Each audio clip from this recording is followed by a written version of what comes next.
Bueno, pois moi bons días a todas e a todos a esta sesión extraordinaria e tamén especial na que, por acordo dos tres grupos que compoñen a corporación, acordouse facelo nunha versión reducida de maneira que se cumplirán así todos os protocolos e as medidas de seguridade relacionadas ca situación na que estamos vivindo ahora mismo de emerxencia sanitaria aínda que, por lo tanto, bueno, pues obrigaba a este tipo de precaucións, non?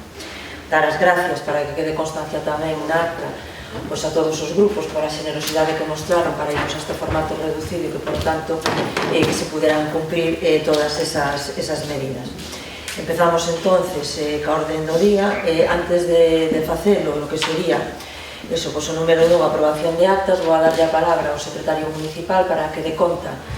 pois das últimas cuestións relacionadas ca que vai a ser esta xornada electoral do 12 de xullo, no que ten que ver co cumprimento ou non das medidas de seguridade por parte das mesas, así como tamén, bueno, pois dos cambios que hubo que arbitrar, que hubo que facer para que hubiera un cumprimento do número de electores por cada mesa e que, por lo tanto, que podan manterse todas as mesas electorales tal e como estaban fixadas ata ahora.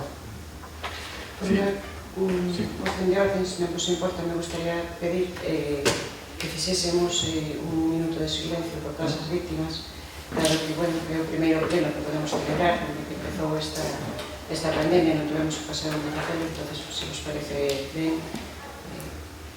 Sí, pois hacemos o minuto antes de dar inicio a todo o resto. Vale.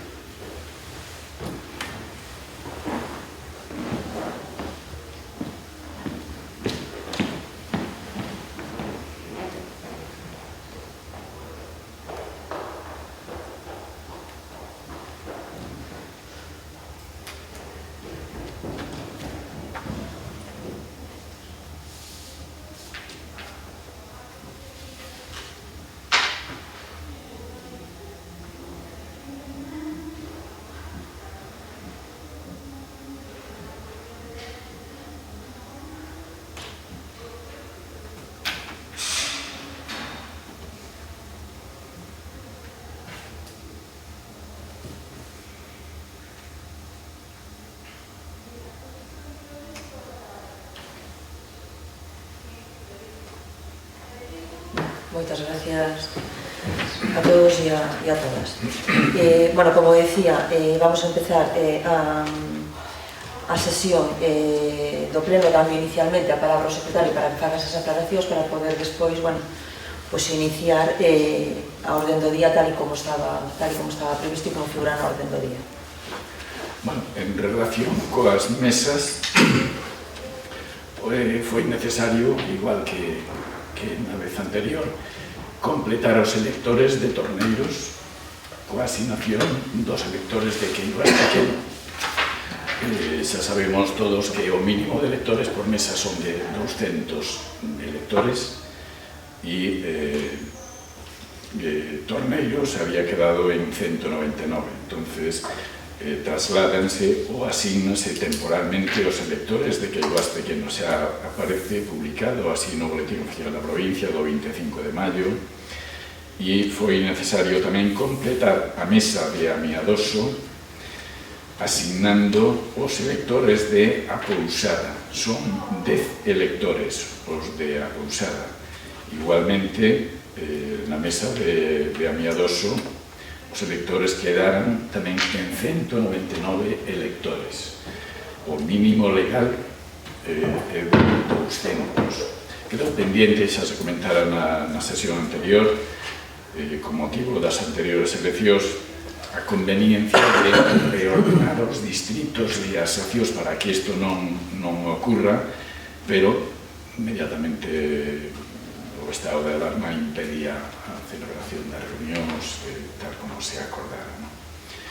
En segundo lugar, recibiuse xa a visita aos colexios electorais do coordinador electoral designado pola Xunta de Galicia. Comprobou todos os locais electorais, nós tiñamos dudas, probablemente os locais de Santa Mariña e Amiadoso, mellor podían ter dificultades para cumplir coas normas sanitarias. Sin embargo, a comprobación foi positiva. Dice que cumplen todos os locais. Expediu un acta, pediunos que fixéramos de todos modos a instalación das mesas o máis axiña posible para que poidera facer 2 comprobacións máis a maiores antes do día das eleccións. Deunos instruccións que son as mismas que están publicadas no protocolo acordado pola Xunta de Galicia o 29 de maio en cuanto a medidas de distanciamento, señalización horizontal e vertical nas mesas. Penso que todo eso vamos a cumprir. O máis preocupante eran as medidas interiores dos locais. E, sin embargo, da comprobación que fixo o coordinador, resulta que todas cumplen. É dicir, que, en principio, xa podemos estar tranquilos. Esa era unha decisión que esperábamos,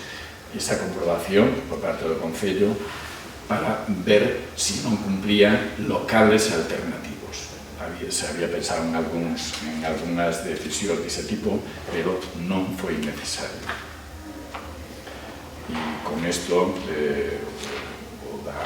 o sorteo xa está comentado tamén hasta os maiores de 65 anos. Non que lleváis que medir. Bueno, pois con estas aclaracións damos inicio entonces a orden do día. O primeiro punto, a aprobación se procede dos borradores das actas correspondentes ás sesións anteriores celebradas o 28 de febreiro de 2020 e o 9 de marzo de 2020. Alguna cuestión con respecto ás actas? Vale, pois apróbase por unanimidade de todos os membros da corporación presentes as actas do 28 e do día 9. No segundo punto, resolucións adoptadas pola alcaldía dentro da última sesión, como sempre están a disposición en secretaría, esas resolucións adoptadas que, por outro lado, debido ao estado de alarma, pouco máis que os bandos que se publicaron foron. No punto número 3, eleccións ao Parlamento de Galicia, 12 de xuño de 2020, vamos a proceder ao sorteo das mesas electorais, despois das aclaracións feitas polo secretario municipal. Eu si quería, previo ao sorteo, facer un comentario con respecto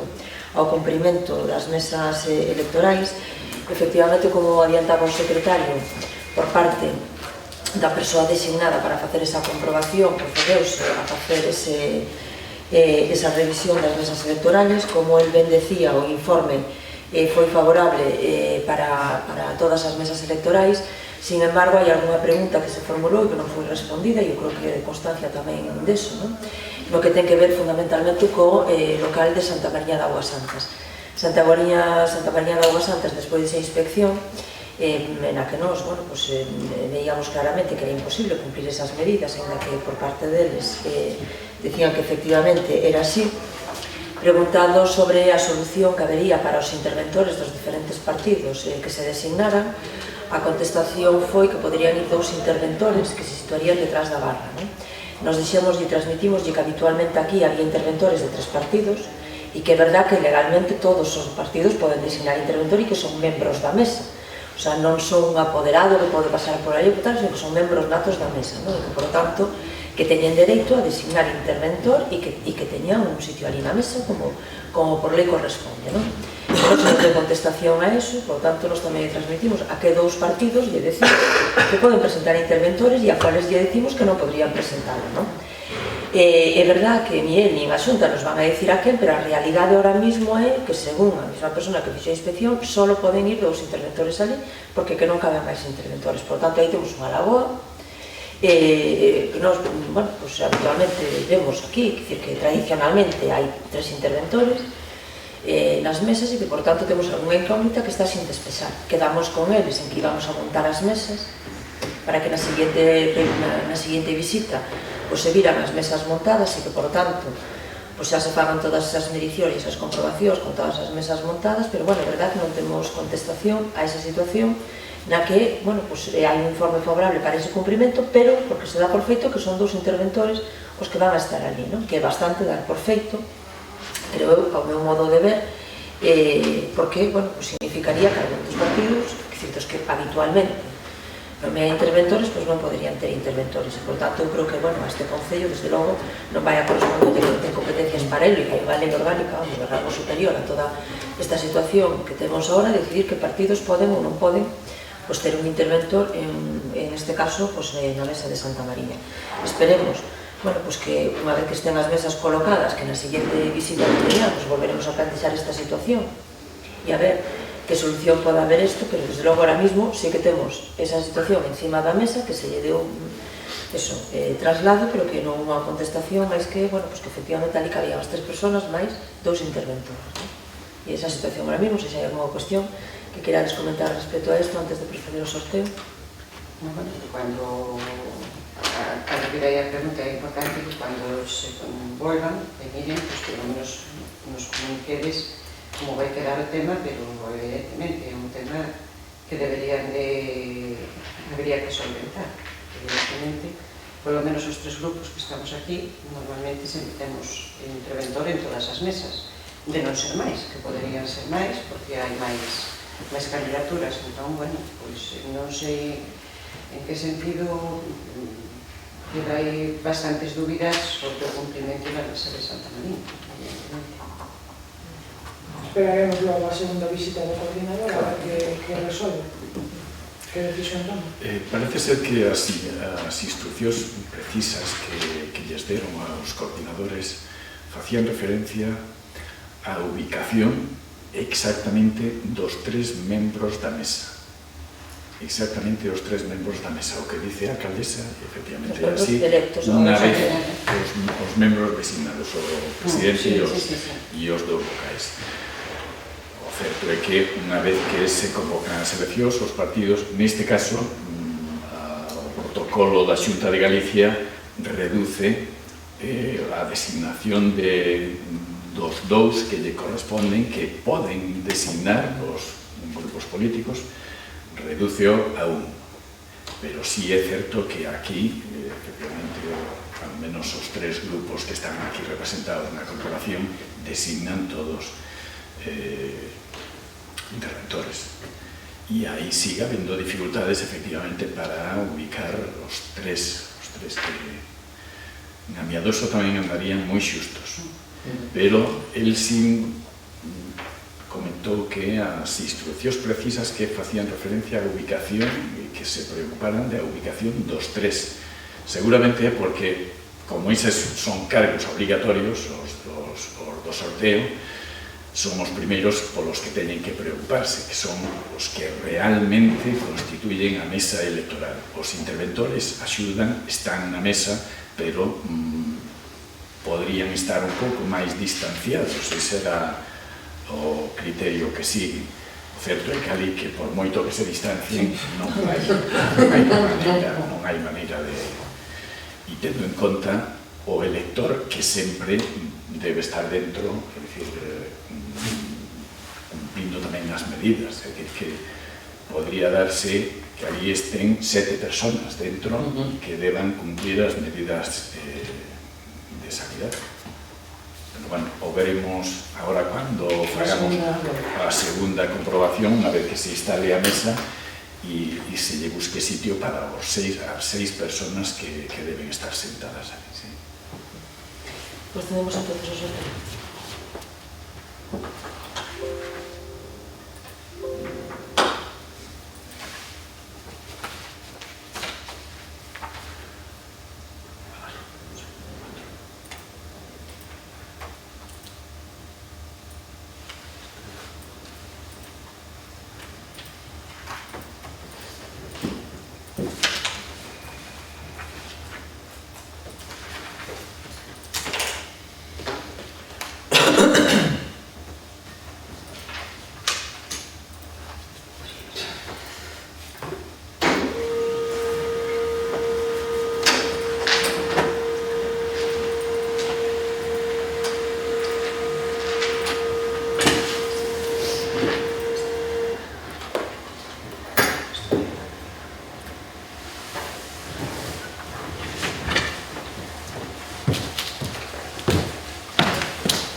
ten que ver co vosso caso, a ver se os orientamos a que se sabe un pouco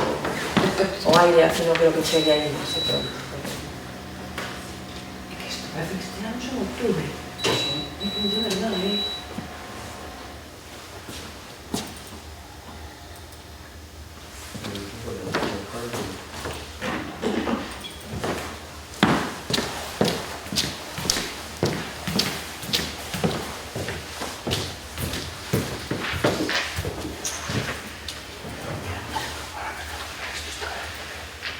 Está funcionando.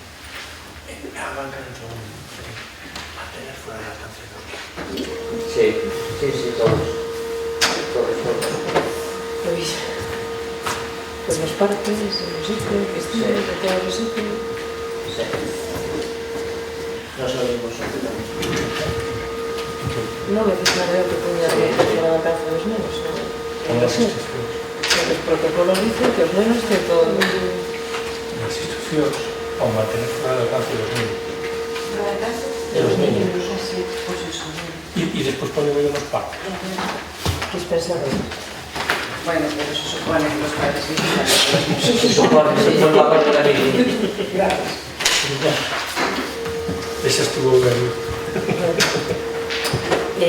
Mesa 1A y de Sallarín, Presidenta Eva María Currás Cid. Primera vocal Nerea González Pérez. Segundo vocal Alberto Fortes Álvarez.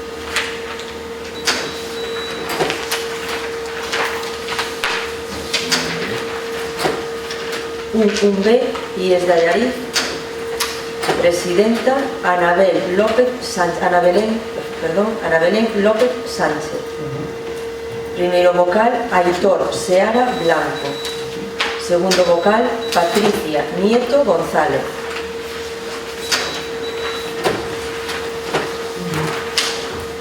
Santa María, Un 2A Santa María de Augas Santas. Presidente Ernesto Quintas Gil. Primeiro vocal Servando Antonio Menor da Cruz. Segundo vocal Miguel Ángel Cid Gavilanes. B, Meire, Mesa de Meire, 1-2B.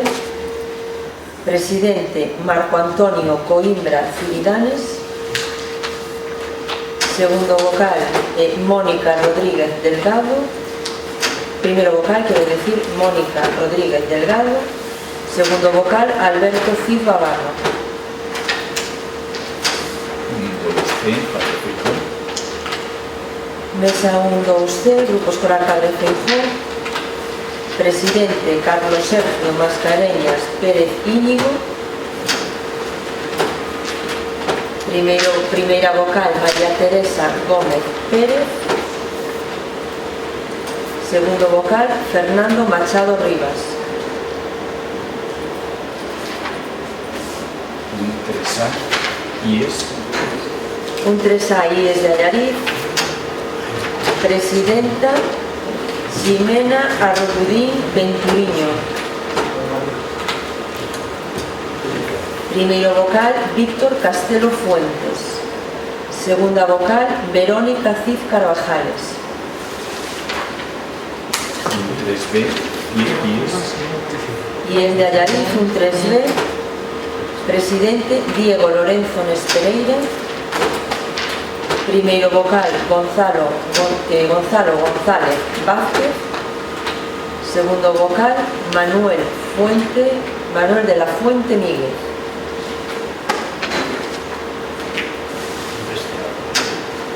ahora sería un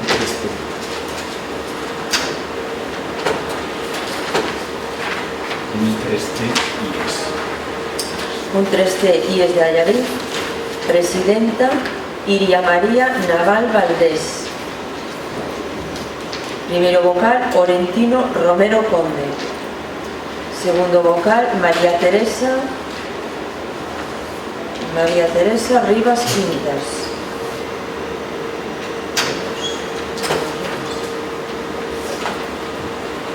Dousuna Queiroas Rivas, Centro Social de Quirós da Igrexa, 2.1a, presidente José Olmos Vázquez, primeira vocal María Carmen Celia Lamelas González, segundo vocal Dolores Larralde Pargaray.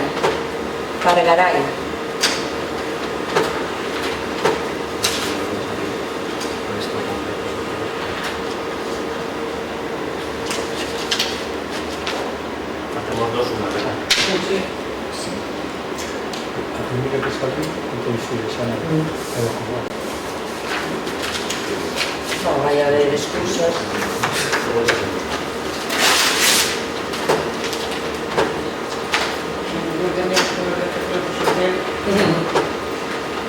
E o presidente que saliu de unha Así que vamos a ser mentores. Ese non presentará. Ese dos, una, ¿no? o presidente Ese que dos, salve que chega. Conocendo, vai pedir metro, milímetro, cada cuestión.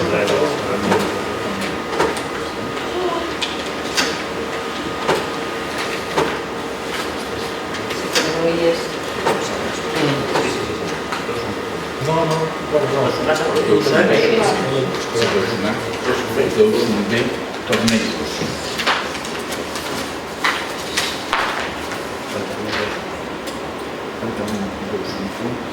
Dous un B, San Miguel de Torneiros, presidente Daniel Novoa Ferro, primeiro vocal Rodrigo Díaz Moreno, segundo vocal Rodrigo González Domínguez.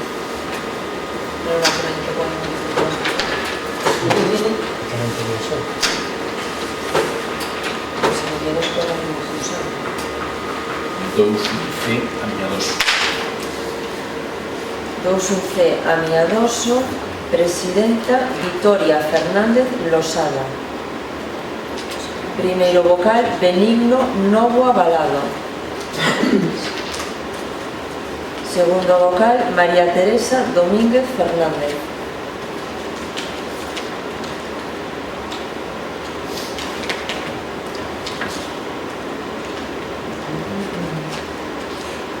Bueno, por lo menos non lle tocou a ningún vecino de Pousada, está máis anos, ni a ningún vecino de Vivas Pequeno, está máis de Torneiros.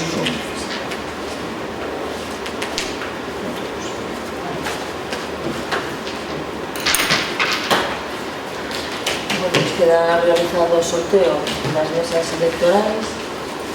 a espera de que a ver se efectivamente non hai que lanzar un reclamo para escoller máis representantes. Antes, cando fixen o comentario o tema do cumprimento ou non das mesas electorais e da pregunta que formuláramos, esquecime de comentar tamén outra cuestión que relaciona ao transporte electoral, que tamén se fixou un transporte electoral que contemple a posibilidade de que tanto os vecinos de Pousada como os vecinos de Quirós Pequeno teñan transporte público a ir a votar tanto a mesa de Torneiros como a mesa de Quirós. Por tanto, hai unha modificación, vai haber unha modificación do transporte público que se facía habitualmente para incorporar esa posibilidade de transporte para os vecinos destes dous grupos. Vale, cuarto punto no orden do día, moción do PSDG da PSOE sobre a reconstrucción social de Galicia. Ten a palabra a portavoz do Grupo Socialista. Bo día a todos e a todos. Dende que o 14 de marzo se declarou o estado de alarma no conxunto de España, todos os niveis administrativos do Estado asumiron tarefas extraordinarias que se centraron inicialmente no plano sanitario e foron ampliadas logo ao plano laboral, social, científico ou educativo. No caso dos concellos, o seu traballo foi especialmente destacable, pois tiveron que afrontar a xestión dunha situación que de seguro é a máis complexa a que se enfrontaron no actual período democrático. Nas súas costas recaeu en boa medida a aplicación dos protocolos de seguridade nos espacios públicos, a atención ás persoas máis vulnerables a través dos servicios sociais municipais, o refuxio das persoas en teito, a atención a autónomos e diversas medidas de axuda e pulo do comercio e a economía local. Iniciativas locais que se teñen incrementado nesta fase de desescalada, na que todas as corporacións municipais están asumindo importantes gastos extraordinarios derivados da adaptación ás normas estatais e autonómicas que rexerán a nova normalidade. afondamento na administración electrónica, reformas de calado nos edificios municipais para adaptar oficinas e espacios de atención ao público, estritos protocolos de desinfección dos espacios públicos, incremento notable no número de usuarios e usuarias dos servicios sociais, campañas de apoio ao comercio e á hostalería, adaptación de infraestructuras deportivas e centros de ensino, reprogramación de todas as actividades culturais e festivas, necesidades de investimento ás que se engaden situacións particulares, por exemplo, dos concellos que contan con piscinas e zonas de baño fluviais, que deben afrontar tamén importantes desembolsos para adaptalas á nova situación e garantir a saúde dos usuarios e usuarias. Algúnas comunidades autónomas, algunha gobernada polo Partido Popular, como a Xunta de Andalucía, se anunciaron investimentos de ata 24 millóns de euros a contratación, mediante convenios cos concellos, de persoal para prestar apoio nos areais. Un incremento notable dos gastos que deben combinar cos escasos recursos económicos, medios materiais e competenciais que caracterizan aos concellos galegos, os que contan con menos ingresos por habitante de todo o Estado. Capacidade de gasto ordinaria que se verá aínda máis diminuída nos vindeiros meses pola previsible diminución nos ingresos derivada da menor actividade económica. O Goberno de España ten anunciado e aprobado nas últimas semanas diversas medidas de apoio directo e indirecto aos concellos, como o desbloqueo de 300 millóns de euros do superávit das entidades locais para actuacións de protección e promoción social que non computarán a regla de gasto, superávit e remanentes municipais retidos pola chamada Lei Montoro do Partido Popular, sobre os que o Goberno está a negociar coa FEM, a Federación Española de Municipios e Provincias, o xeito de desbloquealos e poñeros a disposición dos concellos. Outros 300 millóns de euros para garantir a asistencia a domicilio das persoas dependentes. 17 millóns son en Galicia do Fondo Social Extraordinario para Servicios Sociais. 1,9 millóns de euros en bolsas comedor para 13.766 nenos e nenas galegas. Mención aparte merecen os recursos económicos mobilizados polo Estado para axudar as comunidades autónomas, como adianto de 2.800 millóns de euros dos pagos a conta, 1.000 millóns a través do Ministerio de Sanidade para atender os gastos sanitarios extraordinarios e, sobre todo, o chamado Fondo Especial para a Reconstrucción, que insertará a fondo perdido 16.000 millóns de euros nos orzamentos das comunidades, entre elas, obviamente, a Xunta de Galicia, que o único que ten comprometido cos concellos nos últimos meses é un adianto do Fondo de Cooperación Local, é dicir, cartos que xa son dos concellos. O sistema de cita previa mediante códigos QR para asistir ás praias, delimitación de núcleos de población de menos de 5.000 habitantes no centro das cidades galegas, as que se poderían engadir outra serie de despilfarros de recursos públicos como o reembasado de máscaras cubrebocas para porlles o logotipo da Xunta ou o estudio de seroprevalencia duplicado do que o Partido Popular pretendía competir co Ministerio de Sanidade e que tivo que ser abandonado de facto antes de rematarse pola súa escasa fiabilidade. É o momento de que a Xunta de Galicia asumase a súa responsabilidade e axude aos concellos que nesta situación, máis do que xa é habitual, están asumindo competencias da comunidade autónoma para non deixar aos seus veciños e veciñas abandonados e transfira ás entidades locais fondos extraordinarios, incluindo parte dos recursos que perciba en virtude do sinalado Fondo Especial para a Reconstrucción que impulsa o Goberno de España. Por todo canto queda exposto, vimos a propor o Pleno da Corporación de Allariz a adopción do seguinte acordo. A Corporación Municipal de Allariz acorda instar a Xunta de Galicia a transferir aos 313 concellos de Galicia e ás 4 deputacións provinciais recursos a través dun fondo extraordinario de respaldo aos concellos e administracións locais para a reconstrucción social de Galicia pola COVID-19,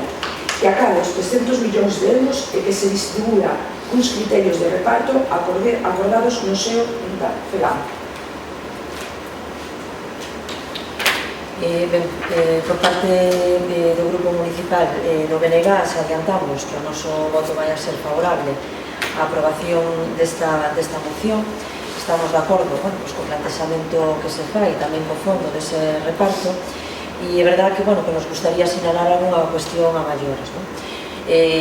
Dentro do noso grupo estamos reclamando e nós como Concello dentro da FEGAM estamos tendo unha actividade moi activa tamén en esas reclamacións, no que ten que ver unha reclamación non só a Xunta de Galicia, que por suposto estamos de acordo en que debe facerse, sino tamén que a FEGAM plantese tamén no seo da FEM e directamente ao propio Ministerio a necesidade de que os concellos non só podan distribuir o seu superávit nos diferentes programas que se podan aprobar, sino que ademais para aqueles concellos que non dispoñemos de superávit, que é un número moi importante dos concellos galegos, sobre todo da provincia de Ourense, que non contar tamén con plan único, non contan cas ventaxas que sí que contan outros concellos do país, nomeadamente os das outras tres provincias galegas, e por tanto que se teña en conta que hai concellos que teñen superávit e que por tanto que é necesario desbloquear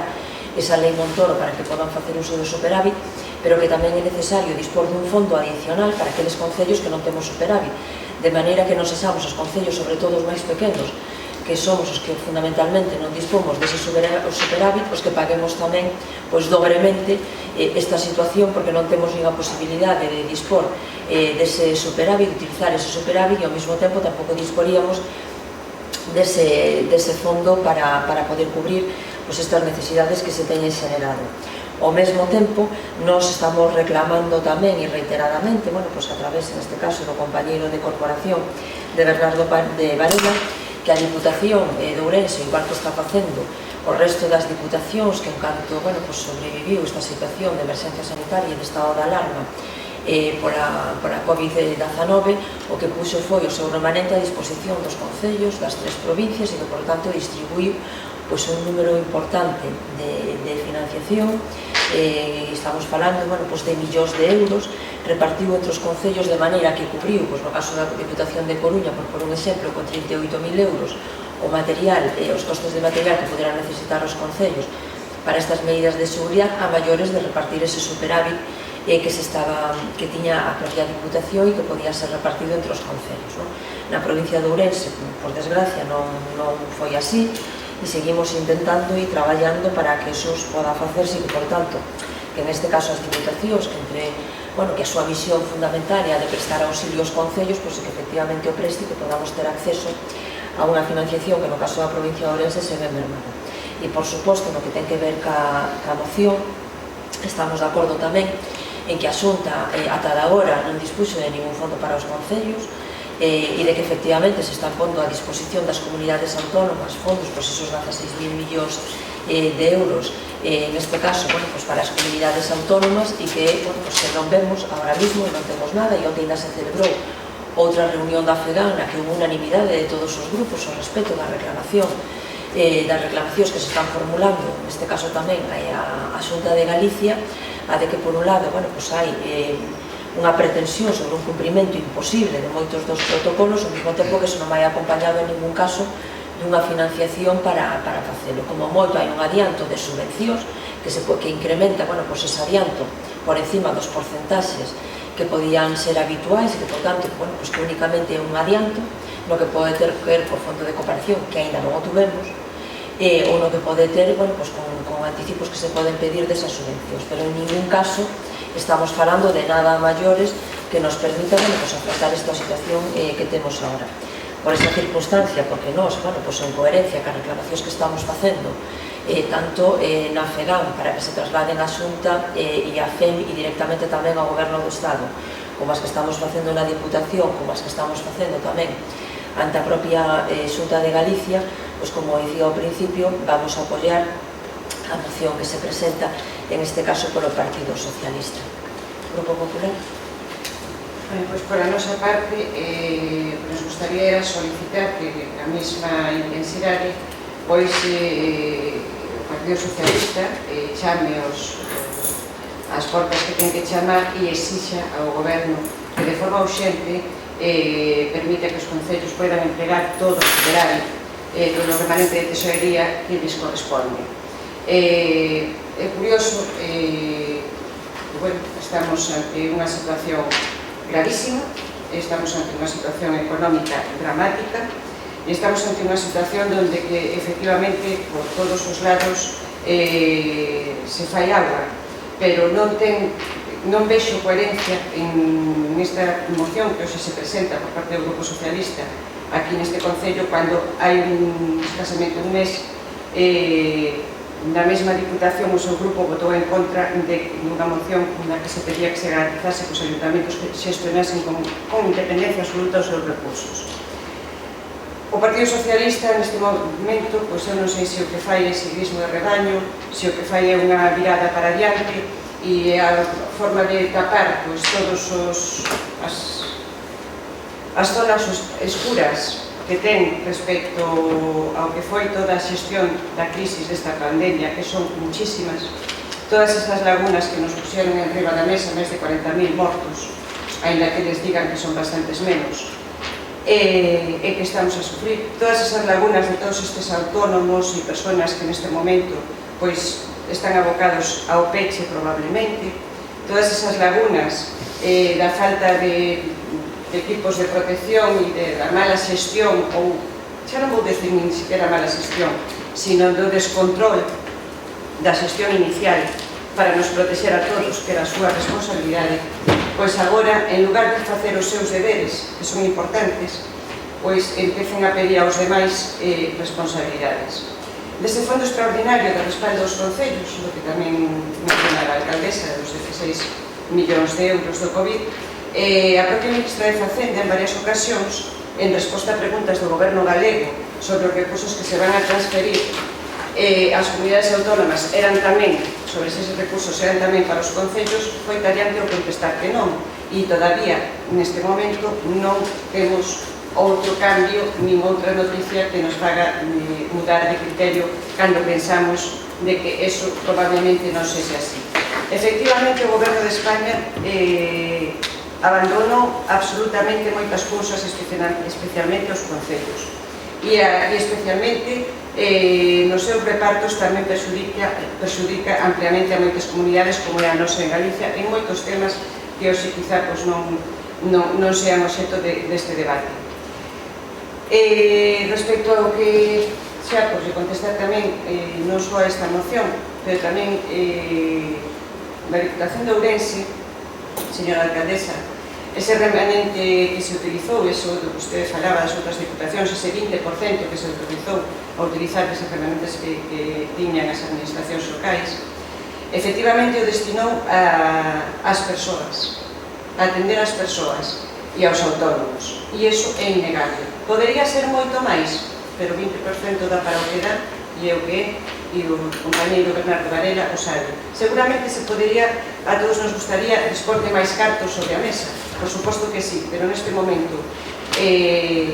a celeridade e a resposta que a Diputación se tuvo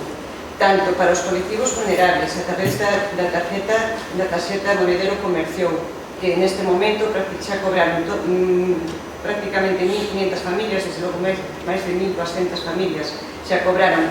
e preto van a estar a cobrar xa o segundo pago, unha tarxeta que coñecen perfectamente, que son 300 euros repartidos en 3 meses para compra en comercio local, para dinamizar o gasto no comercio local e para axudar esas familias a facer fronte dentro das medidas e das posibilidades que tiñamos a eses gastos que pudesen ocasionarse pola falta de ingresos derivados da pandemia, porque moita xente neste momento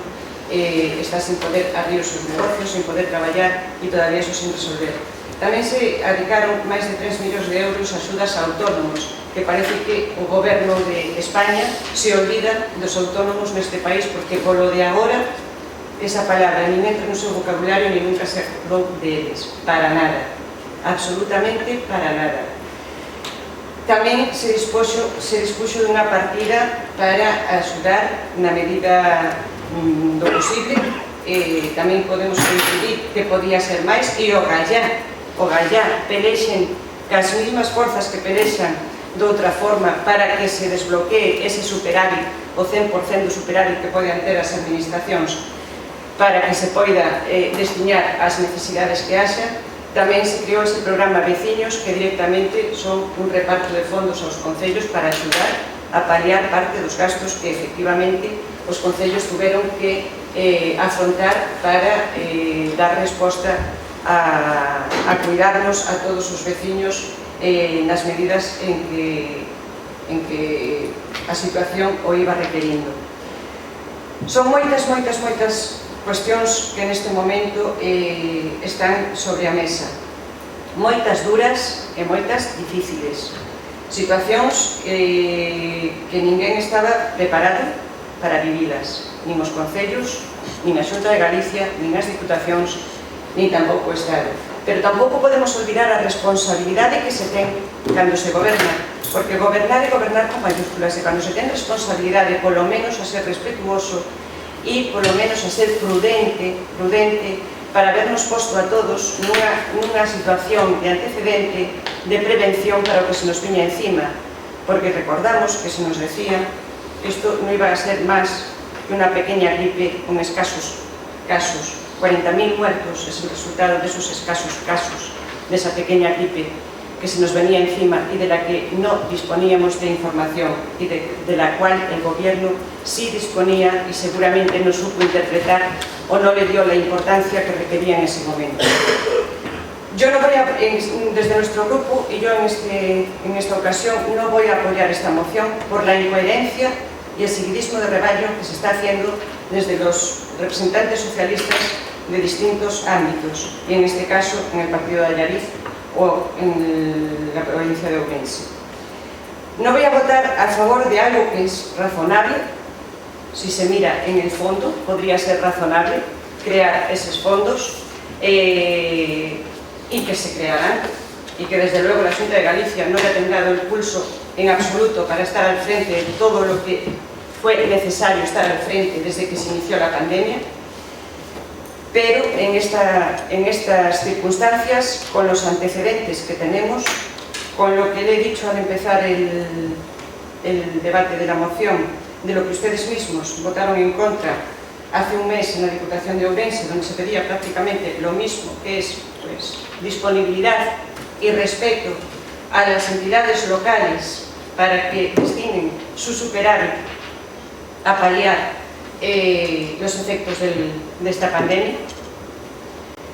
Y dado que ustedes hacen oídos sordos y siguen apropiándose o pretendiendo apropiarse, porque todavía no responden a lo que ustedes quieren destinar ese superávit, que es el dinero de todos nosotros, porque es un superávit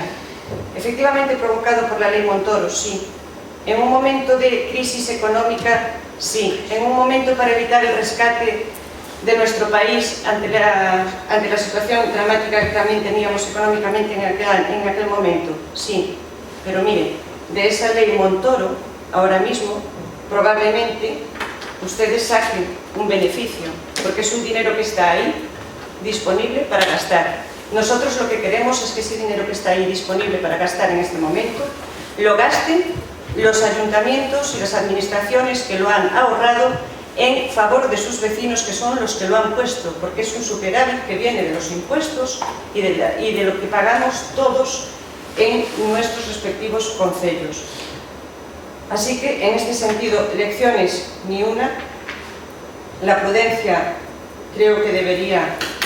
ser nuestra máxima para todos en este momento. No tengo más que decir al respecto y simplemente, pues, no de ninguna manera en estas condiciones y bajo las premisas de que para lo que interesa sí, para lo que no interesa no vamos a apoyar esta moción. ¿Hay segundo turno? Sí, en resposta á concelleira do Partido Popular, só faltou decir culpar o goberno socialcomunista, o roxo satánico, botarlle a culpa da pandemia ao 8M, era o único que lle faltaba. Ninguén estaba preparado, evidentemente, como vostede dixo, pero cuando vostede di que ninguén estaba preparado, debe de excluir, o sea, si fora o goberno do Partido Popular, ninguén estaría preparado, se este goberno roxo satánico, entón tiñamos que estar preparados. Os deberes fixémonos de sobra no momento en que todas as políticas sociais e económicas están destinadas a non deixar a ninguén atrás. Noutras crisis, os gobernos do Partido Popular decidiron abandonar as persoas en beneficio dos bancos, por exemplo. E con respecto á asunción de responsabilidades, fale vostede co seu presidente da Xunta, pídalle responsabilidades sobre as persoas, sobre os ancianos, a xente maior que faleceu nas residencias de maiores galegas, ou a súa compañeira, presidenta da Comunidade de Madrid, que, por certo, non están vostedes en moitas condicións de pedir responsabilidades en cuanto ao número de fallecidos. Nada máis, gracias. Por parte do Grupo Municipal do Bloque Nacionalista Galego, creo que alguna cuestión para comentar con respecto ás intervencións. Eu creo que efectivamente, e por eso defendemos a postura que antes expresei, eu creo que de coherencia efectivamente para hacer unha reclamación e recalcar aquí a reclamación que estamos facendo, en este caso, tanto o Goberno Central como o Goberno da Xunta como a propia Diputación, e ainda que non vou a ser eu a que teña que dedicarse aquí a facer unha defensa do Goberno Central, sí que é verdad que efectivamente, independientemente dos erros que nós queremos e estemos mencionados, dos erros que pudera haber, sí creo que hai unha diferencia con respecto ao Goberno da Xunta de Galicia, que se tomaron decisións, por lo menos se tomaron decisións. No que ten que ver coa Xunta de Galicia, asistimos a unha total desaparición do Goberno galego. Durante toda a época de emerxencia sanitaria e durante todos estes meses o Goberno galego non existiu, e non existiu a pesar de manter competencias que o estado de alarma non lle quitaba, e que, por tanto, a xestión correspondía de moitas das decisións que eu non sei se efectivamente foron consultadas ou non foron consultadas. En todo caso, todo o protocolo que acaba de publicar a Xunta de Galicia sí que podo decir claramente que non foi consensuado cos concellos, ni foi comunicado ni negociado cos concellos, e que, por tanto, a situación na que nos encontramos aquí, na que nos, desde o noso punto de vista, houve errores importantes por parte do Goberno Central, pero houve unha total ausencia do Goberno galego durante todo este tempo. Eu xa comentei en outra ocasión, creo que foi un pleno, ademais, creo recordar, non estou segura ahora mismo, que é verdad que nós durante todo este tempo tivemos que formular moitas consultas, moitas delas foron a subdelegación do Goberno, e é verdad que non podemos máis que estar agradecidos pola contestación rápida que se deu a todas e cada unha das consultas que podemos formular, ou desde a solución que se nos podía dar a todas e cada unha das consultas. É verdad que non podo decir o mismo de moitas cuestións que fixemos ante a Xunta de Galicia, tanto directamente como a través da FEDAM, porque ainda siguen sin contestación moitas delas, e, por tanto, ni estaba ni se lles esperaba, en moitas cuestións. Podo decir a maiores tamén que, por outras circunstancias diferentes, a representación do Concello, un concelleiro noso tuvo que ter outro día unha reunión con outras entidades deportivas e demais, neste caso Samuel Conde, que, como sabedes tamén, é membro da Federación de Baloncesto Galega, e, por tanto, teve reunións na Xunta por esa circunstancia e non, e por circunstancias de actividade xa directamente ligada a esa disciplina deportiva e non por representación do Concello, e hubo esa reunión con entidades deportivas. E a semana pasada, a Xunta, a contestación que seguía dando, non se sabe, non contesta, e se nos mandades algo, podemos mirarlo. Entón, esa é a situación na que nos encontramos permanentemente durante todos estes meses co Goberno da Xunta de Galicia. E eu creo que, se en algo que efectivamente se aplicaron foi na publicidade e na campaña electoral que se fixo durante todo este tempo, pero, desde logo, como Concello, sí que podemos dar fe de que nós, durante todo este tempo, non tuvemos un Goberno galego do que votar mal. E o digo con toda a pena e con todo o dolor, porque é verdad que nós, houve momentos que nos sentimos tremendamente solos e non tuvemos ni siquiera esa posibilidade de ter un Goberno, neste caso, da Xunta de Galicia, cercano, que pudera amparar un pouco a situación na que nos estábamos vendo. Nesta situación, ahora mismo de desescalada, a circunstancia ainda ten empeorado, porque agora non só as circunstancias, as normativas, protocolos e demais que temos por parte do Goberno Central, se suma todo o que temos da Xunta de Galicia, que seguir acompañado, por suposto, de ninguna negociación, pero tampouco de ninguna financiación para aplicarse. E eu, con respecto e non quero, e repito, non quero volver a salir eu aquí en defensa do Goberno Central, pero é verdad que sí que, como feminista, é verdad que cada vez que se fala de actos públicos aos que se fai, non en este caso, que non se fixe esa referencia en concreto, pero que se fai referencia por parte do Partido Popular ou de outros grupos e que teñen que ver ca manifestación do 8M, eu creo que non debemos deixar nunca de recordar que durante eses mismos días, durante ese mismo fin de semana, estaba habendo actos de partidos políticos, durante eses mismos días estaba os palcos dos equipos de primeira división cheos tamén de representantes de políticos destos partidos que non decían nada porque se estiveran celebrando este tipo de eventos, e estaban celebrándose os congresos, manifestacións, multitude de actos que non foron prohibidos en un momento, e no que ademais todos os partidos eran partícipes deles, non? E, por tanto, bueno, eu creo que iso é algo que deberíamos meditar todos antes de, bueno, pues de falar desos actos que se celebraron durante esos días, sobre todo porque, e non quero decir que sexa este o caso e que se fixera, que non se fixo unha referencia expresa, pero sí que estou falando de forma xenérica, non? Para que quede constancia da nosa forma de pensar, que, bueno, pues que se está facendo pues unha utilización que nos creemos que non é de recibo con respecto a esos actos que se celebraban, nomeadamente os actos feministas que se celebraron, non? E que, por tanto, que de non celebrarse estos, en realidad non debería terse celebrado nada, non só esos actos, non? E xa para rematar, no que ten que ver ca Diputación, eu non quero reproducir, bueno, pues o debate que xa se ten producido na Diputación con respecto a estas axudas que se teñen arbitrado, pero si facer unha mención, que me recordaba tamén ora Bernardo, de tres, eu creo que vos exemplos, de que, bueno, pues estamos en unha situación pues que lonxe de ter unha Diputación tamén pues que nos sirva de auxilio para os concellos, pues a liña na que vai pues completamente contraria, non? Dos 8 millóns que se aprobaron para obras, 2 millóns non son para obras prioritarias e, por lo tanto, que son para obras, son unha financiación que se podría estar usando para outros obxectivos, en concreto, para seguir co tema que nos trata, para a axuda aos concellos, non? Solamente hai 150.000 euros de axuda directa, no caso do Concello de Allariz son 1.300 euros, non? O que nos corresponde de axuda directa da Diputación de Ourense para toda esta situación que vimos. Con 3.300 euros, pois a verdade é que, bueno, pois moitas divagacións sobre onde invertilos e como facer, pois tampouco necesitamos, non? Son, bueno, pois como decía, escasos 1.300 euros, que por pouco, por encima dos 1.300 euros están, 1.300 e pico eran, cando, como decía,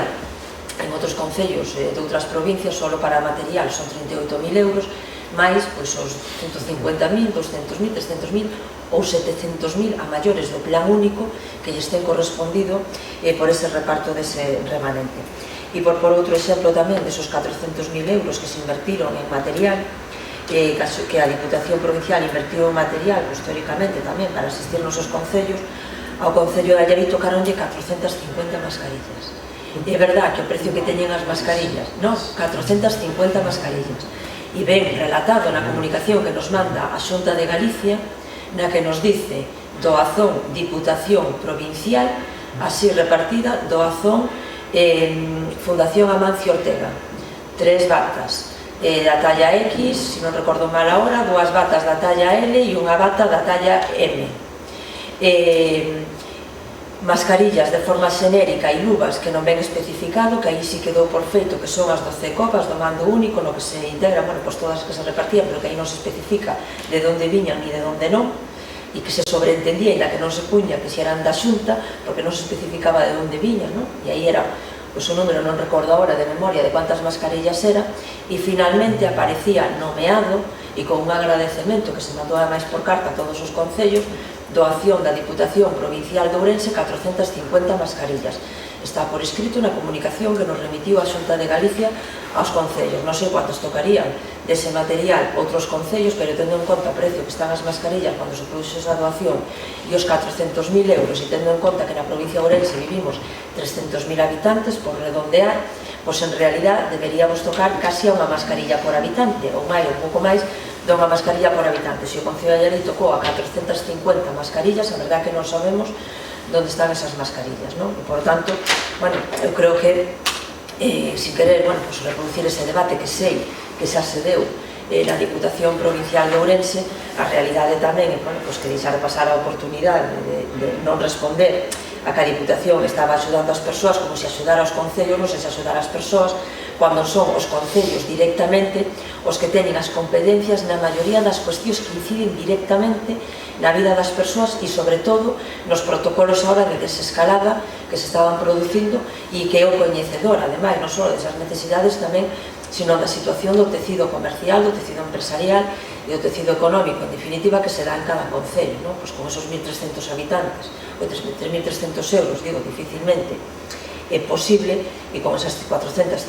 mascarillas, pois é verdade que tamén, pois, no que ten que ver coa axuda material, pois tamén tuvo que ser o Concello o que comprara directamente, e de feito o Concello do Concello en desembolso e comprar 4.000 mascarillas, porque as mascarillas que estábamos recibindo pois éramos deste tenor, non? E, por lo tanto, por todas estas cuestións que comentaba tanto relativo ao Goberno Central como a Diputación como a Xunta de Galicia, nos en este caso a moción que do que se trata é de facer esa reclamación á Xunta de Galicia, pois por suposto que vamos a apoialas, igual que estamos reclamando isto, igual que apoiaríamos cualquier outra que teña que ver coas reclamacións, tanto o Goberno Central como a propia Diputación de Ourense. Non sei se hai alguna cuestión máis sobre este tema, sí. Usted dice... Digo para que o debate cada terceiro turno e casi último turno. Simplemente es una pregunta. Usted dice que solo recibió ¿cuántas mascarillas? Nos temos unha comunicación aquí da Xunta de Galicia e foi o último paquete. La Xunta de Galicia. No, perdón. La Xunta de Galicia solo recibió 400 mascarillas. Digo que a nos chegou unha comunicación da Xunta de Galicia na que nos facía o reparto de material e nesa comunicación na que se nos fixo ese reparto de material especificábase doazón da Diputación Provincial de Ourense 450 mascarillas. Sumadas as da Xunta de Galicia foron bastantes máis. É simplemente para que a xente sepa do que estamos a falar. Non, si non estou dicindo que non houbera máis mascarillas en ese momento, si ademais fixen expresamente a mención de que había máis mascarillas que non se especificaba si eran, como despois eu tuve en coñecemento, aquelas que integraban, as que viñan a través de su delegación e a través da Xunta e demás que son integradas, pero que non se especificaba as que viñan da delegación, por exemplo. ¿Cuántas vinieron? Non o sei porque non se especificaba. Claro, porque non se podía especificar. Non o sei porque non se especificaba. Menos de 400 para ler. Non o sei porque non se especificaba e por eso digo que sí que se especificaban as batas da Fundación Amancio Ortega, que sí que se especificaban as 450 mascarillas da Diputación Provincial de Ourense e que o resto non se especificaba. É que do resto do Estado non houve, da subdelegación prácticamente non houve, foron inexistentes ese material. Bueno, eu a información que teño non é esa, en todo caso, o único que podo acreditar, porque esa sí que a teño e está por escrito, é a que se nos especificaba, e por tanto, hai un material que non se especifica a súa procedencia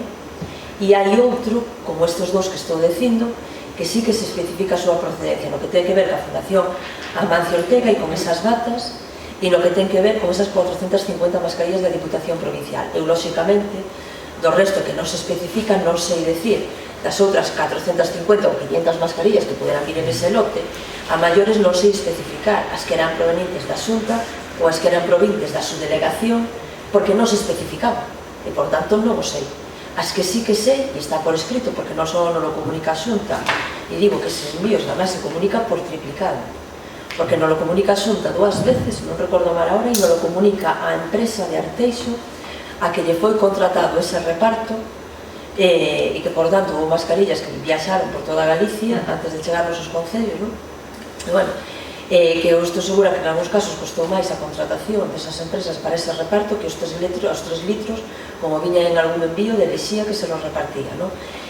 Sobre todo que algún era provinte de alguna empresa de Taguadera aquí moi cercana e sin embargo iba Arteixo e volvía, non? En moitos casos, pero bueno,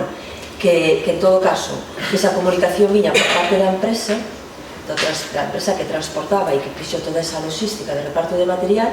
e por parte da Xunta de Galicia. Con o caso da Xunta de Galicia viña comunicado por emerxencias e viña comunicado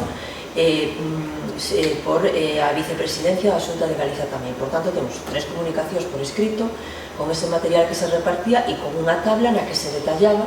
exactamente a procedencia de cada unha delas, non? Por tanto, da que non se especifica non podo decir, pero do resto sí. E as únicas comunicacións que tuvemos así especificado de reparto de material da Diputación Provincial de Ourense son esas 450 mascarillas. De feito, son consciente tamén de que hubo unha conversación o diputado provincial, en este caso de Bernardo Varela, se non recordo mal ahora, co diputado tamén, co portavoz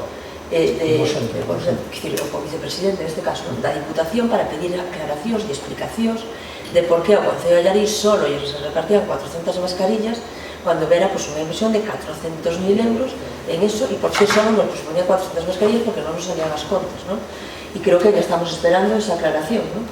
Sí, a aclaración que foi o total de mascarillas que entregou a Xunta, pero non os 400.000 euros de onde foron. Vale, entonces, bueno, pues estamos así, entonces eso é o que sí que temos por escrito e o que sí que podemos aclarar con respecto a ese reparto. Non sei se hai alguna cuestión máis que se quera añadir a isto ou sometemos a votación. Vale, pois sometemos a votación a aprobación ou non da moción sobre a reconstrucción social de Galicia presentada polo Partido Socialista. Votos a favor? votos en contra. Bueno, pues apróbase cos votos a favor do Grupo Municipal do Partido Socialista e do Grupo Municipal do Bloque Nacionalista Galego. Non hai ninguna moción presentada a maiores, non hai tampouco ninguna pregunta ni ningún rogo presentado por escrito, non sei se hai de forma verbal alguna cuestión. Sí. Eu quería preguntar si finalmente, que se falou antes do tema da disposición das mesas e demais, e que se estaba realizado polo coordinador, si as mesas do IES que estaban no IES van a seguir todas no IES ou vamos diversificar o pabellón? Non. En principio, bueno, si quero tamén contestar ao secretario que faga, pero en principio nos fixéramos unha proposta aí para habilitar diferentes entradas para as mesas do IES, cambiando a mesa máis pequena, a que está na aula máis pequena e que, por lo tanto, que a que presentaba maiores dificultades para trasladala para o comedor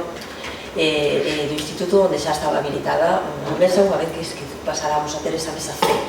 que tiñamos, non? Tiñamos a posibilidade tamén, eso, pues, para esa mesa que está ao final de todo, do pasillo, que hai ese pasillo, habilitar a entrada polo patio, habilitar para esas mesas do comedor a entrada por Emilia Pardo Bazán e habilitar para as dúas mesas que están na entrada a porta polo patio, non? E, por tanto, independizar todas as mesas para que non houbera coincidencia nos pasillos. Finalmente, despois, unha vez que veu a persona na que estaba delegada esa inspección das mesas electorais, a proposta que había encima da mesa era a apertura por Emilia Pardo Bazán e a apertura polo patio, pero non a apertura polo lado do patio, non? Por tanto, quedaría unha entrada para esas para tanto as mesas que están no comedor como a mesa que está no pasillo pola escalera, facendo doble dirección, se non me equivoco agora, non? Había doble dirección, pasillo de entrada, pasillo de salida, en realidad, ademais, o pasillo de entrada que sería por mão esquerda e non por direita, para que se fixera pola mesma pared por onde estaba a entrada desos colexios electorales, e que estaría, si pechado, ainda que de forma non fixa, senón pechado con un cordón o acceso ás mesas da entrada, por habilitar, para que nos quedara a posibilidade de habilitar esa zona, pois se necesitaba algo con unha silla de rodas, con unha mobilidade reducida que non pudera subir as escaleras, facer entrada para alguna desas mesas por esa outra parte do patio, que sí que cumpre esas condicións de accesibilidade que serían requeribles. Entón, en principio, se non hai ninguna cuestión diferente que poda surxir na seguinte inspección, porque se lle trasladou tamén o Instituto a petición de que querríamos, se nos daban o permiso oportuno, montarse as mesas antes para que estiveran tamén montadas cando se producira esa segunda inspección, senón, en principio, o informe por parte desa inspección foi neste sentido. O sea, era unha cuestión que quera añadir o secretario. A mesa pequena sigue... Non, a mesa pequena é que a un 3A ubícase xunto coa un 3B no comedor, as dúas no comedor. Ali acordouse, efectivamente, colocar as dúas mesas aí, porque a moi pequena ten moitos electores, é imposible manexarse ali dentro con todos os interventores, e iso quedou así, é dicir, que o comedor ten espacio suficiente para acoller as dúas. Acordouse que a circulación que vaya señalizada polo piso, polo chão, cunhas líneas pegada á esquerda, é dicir, accédese pola Emilia Pardo Bazán e circulan a entrada pola esquerda para acceso directo ás mesas, a un 3A, un 3B, a un 3C a que está no pasillo, e a salida ao revés pola outra man, e salen directamente outra vez pola Emilia Pardo Bazán. Como ben di a alcaldesa, habrá un acceso limitado para persoas que teñan dificultade de mobilidade a través do pasillo, que é a entrada ordinaria. Únicamente dispondo dun mecanismo, unha cinta ou un cordón que impida a comunicación habitual por o pasillo, pero sí o acceso para persoas con acceso de dificultades de mobilidade. Ese asunto está tamén consensuado coa Oficina do Censo Provincial, que é a competente para establecer os colexios electorales unha vez escoitados os concellos. Esa é a norma. E o coordinador, efectivamente, o viu así, se lle comentou tamén a posibilidade de, sin alterar a ubicación do colexio electoral no IES, ubicar as mesas que foran preciso no pabellón dos deportes e dixo que non era necesario, que cumplía todas as medidas, de maneira que as dúas primeiras mesas quedan donde están, con acceso e salida por a mesma porta, en unha porta suficientemente amplia, e non hai ninguna outra cuestión en relación co IES, ninguna alteración, máis que o compromiso de instalalas cuanto antes e ver a sinalización horizontal que se vai a por e as dúas comprobacións que ten comprometidas o coordinador do electorado. Imagino que, bueno, todos sabemos que a razón de súa pregunta, que por el conhecimento dos tapóns de diferentes momentos de votación de xente, de que se acumula moita xente. Non pode haber tapos? Exacto. Por ter as liñas a metro e medio como están en todos os sitios, supermercados, piscina, en todos os lados, non hai tapos. Os tapos falsan na calle si queren, pero acceso non. Como controlamos que... Pero para eso tamén vai haber xente contratada de protección civil, non? Sí, é unha pregunta que estou facendo. Como estamos usando habitualmente hoxe, non? Aí o que sí que se establece e o coñecemento que temos nós agora mismo é que se está facendo chamada a membros de protección civil para facer esa contratación para o aforo, non? Creemos que se está facendo alguna persona máis que a xente de protección civil, non? Pero bueno, que se está facendo todo iso e que serían os encargados de controlar o aforo, a entrada aos recintos, colexios electorales, e ao mesmo tempo que se toman as medidas, o sea, a cuestión que ten que ver con mascarilla, co xel alcohólico e demais, para que o acceso, cando se accede xa ao interior dos locales, pois se xa con esas medidas, e que en todo caso non haxa máis aforo dentro do que pode estar permitido. Todo isto irá señalizado con, bueno, que nos dimos por feito, e así o trasladamos tamén ao coordinador, que damos por feito que se nos vai a proporcionar todo ese material e que non vamos a ter que subir tamén os concellos, non? Que se nos proporcionara tamén ese material de bandas e demais e tal, sinalización e demais para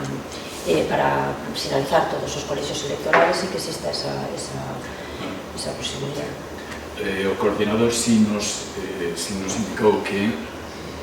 antes de recibir o material e de cara a esas dúas comprobacións que están previstas, que se realicen, nos aconsellaba que se comprara alguna cinta destas que utilizan, por exemplo, os pintores, para marcar no chan para ver como pode funcionar, porque é posible que o material de señalización oficial que nos remita a Xunta de Galicia pois veña nas últimas fechas, que suele mandarse xunto cas papeletas, cos sobres, con un montón de material nos últimos momentos, porque lógicamente ten que contratar todo ese material. Entonces, en previsión, para aquí fora vendo, dice, bueno, a mellor era conveniente facer un premarcaxe provisional, efectivamente, para ver como poden quedar marcadas polo chan as líneas de acceso, de entrada e de salida. De acceso, direccións, distancias e tal. Entón, quedamos en facer ese premarcado unha vez que montáramos os colexios, que llevo tenía un vistazo e despois, claro, sobre ese premarcado iría a señalización definitiva. Se non hai ninguna cuestión con respecto a ese premarcado que se fala. Outra pregunta ten que ver co tema da feira, da que temos falado extensamente durante estes últimos tempos, mesmo todos estuvemos de acordo e lle demos o apoio a este cambio, pero habíamos quedado en que se nos iba a informar máis pormenorizadamente espacios, ubicacións e demais, o tema da ordenanza, en que situación está a nova ordenanza, en que situación están, se houve máis encontros ou non, negociacións cos feirantes. Sabemos de escritos que a min personalmente se puseron en contacto comigo o representante dos feirantes, ou o portavoz, perdón, se dice o portavoz dunha comisión que crearon os persoas feirantes que veñen a Llariz e poñen conhecimento de que había registrado uns escritos no Concello que ademais había pedido que se nos trasladasen aos grupos da oposición. Todavía non recibimos, eu polo menos non recibín eses escritos que les enviaron, entonces que agradecería, rogo que nos los envíe para seguir estando ao día de todo e E, bueno, creo que o tema da ordenanza é importante, ainda que, bueno, vai levar o seu tempo, evidentemente, porque entre que se redacte e os prazos para aprobarla, nesas obligacións que pode haber, que haberá, o tema, pois, se nos está indo en tempo, xa temos aí xullo, e parece que non estamos sendo capaces de chegar a acordos, pois un pouco queríamos saber se hai algún cambio ou algún avance nestas negociacións, nestas conversas ou nestes acordos cos comerciales. Sí, bueno, con respecto ao escrito que presentaron, bueno, fixe así un resumen verbal por chamada telefónica de que consistían os escritos que presentaron. É verdad que, como tiñamos pleno hoxe, pois sí que era por feito, bueno, pois que se poderá xa levar unha copia se se quere xa ahora, lógicamente, vamos ahora desa documentación, ou se non se pode remitir, vamos, por electrónico e tal, ou por volver formato, non? Pero se pode levar xa unha copia ahora desa documentación que presentaron, que basicamente era que se comentou por teléfono, pois unha reclamación na que, por un lado, se nos pide unha indemnización de 200 euros día, en concepto de danos e prexuicios. Non entendemos claramente o razonamento, e, bueno, despois se verá no escrito tamén o razonamento que fan para facelo, no que claramente se nos dice que a única opción posible é que as feiras continúen sendo o 1 e o 15, que non existe ninguna outra opción. Por outro lado, hubo unha manifestación o luns, o día 1, na que tamén se reiterou por activa e por pasiva que non había ninguna negociación máis alá de que as feiras se celebraran o día 1 e o día 15, e entonces é verdad que con esa circunstancia na que por parte deles mesmos xa se manifesta que non hai ninguna opción que non pase por eso, pois a verdad é que é un pouco absurdo, creo eu, desde o meu punto de vista, unha reunión para volver a reiterar cada parte o mesmo, porque non hai ninguna opción por parte deles para chegar, bueno, pues a ningún tipo de acordo que non sexa ese, ¿no? Por outro lado, bueno, pues hai tamén